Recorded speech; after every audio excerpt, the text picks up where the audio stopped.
शिवसेना नेता गुलाबराव पाटिल और तानाजी सावंत के बयान से महागठबंधन में तालमेल की कमी की चर्चा शुरू हो गई है। इसी बयान पर राष्ट्रवादी अजित पवार गुट के प्रवक्ता उमेश पाटिल ने प्रतिक्रिया देते हुए कहा कि ऐसे बयानों से महाराष्ट्र के लोगों में गलतफहमी पैदा हो रही है। एनसीपी कार्यकर्ताओं में काफी गुस्सा है।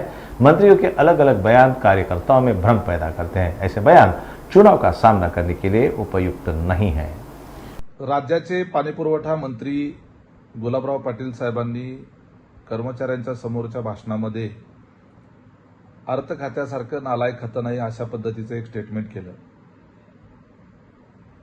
या स्टेटमेंटच्या अनुषंगानं वेगळ्या पद्धतीची चर्चा पुन्हा एकदा सुरू झालेली आहे। महायुतीमध्ये एकमेकांच्या बद्दल समन्वय नसल्याची चर्चा सुरू झालेली आहे। यापूर्वी तानाजी सावंत यांनी उलटी येण्याचं वक्तव्य केलं। त्याच्यानंतर आता गुलाबराव पाटील यांनी अर्थ खात्याला नालायक खातं म्हटलं। त्याच्यातून महाराष्ट्रातील जनतेचा गैरसमज निर्माण होतोय आणि राष्ट्रवादीच्या कार्यकर्त्यांमध्ये एक मोठा संताप त्यातून तयार होतो। कदाचित गुलाबराव पाटील यांना अर्थ खात्याच्या प्रशासकीय कार्यपद्धतीच्या संदर्भात भाष्य करायचं असावं। अर्थ खातं हे पैशाचा हिशोब ठेवणारं आणि प्रत्येक पैशाचा विनियोग जो आहे तो नियमाप्रमाणे कायद्याच्या चौकटीत राहून होणं याच्याकरता अतिशय बारकाईनं काम करणारं ते खातं असतं।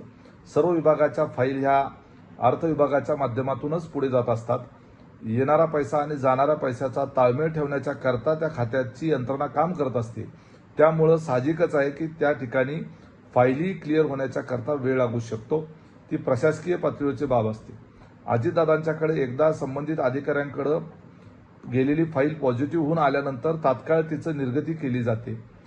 त्या संदर्भानं गुलाबराव पाटलांचं जर स्टेटमेंट बघितलं तर त्यांनी त्या खात्याच्या ॲडमिनिस्ट्रेटिव्ह प्रोसिजरच्या संदर्भामध्ये ते भाष्य केलं का अजितदादांच्या संदर्भानं भाष्य केलं याचा खुलासा होण्याची आवश्यकता आहे।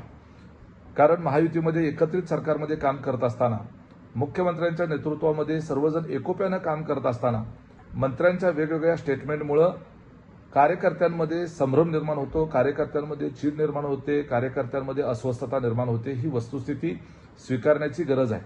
आमच्याही कार्यकर्त्यांकडून किंवा आमच्यासारख्या प्रवक्त्यांकडून सुद्धा महायुतीमधल्या इतर पक्षाच्या नेत्यांच्या बद्दल एखाद दुसरं स्टेटमेंट चुकीचं गेल्यानंतर त्यांच्या कार्यकर्त्यांना सुद्धा या बाबतीमध्ये राग येणं साहजिक आहे आणि हे सगळं समजून घेता आपला एकमेकांमधला समन्वय राहावा याच्याकरिता म्हणून एकत्रितरित्या बसलं पाहिजे। एकत्रितरित्या आपण कशा पद्धतीनं या बाबतीमध्ये पुढे गेलं पाहिजे याचा विचार विनिमय होण्याची आवश्यकता आहे।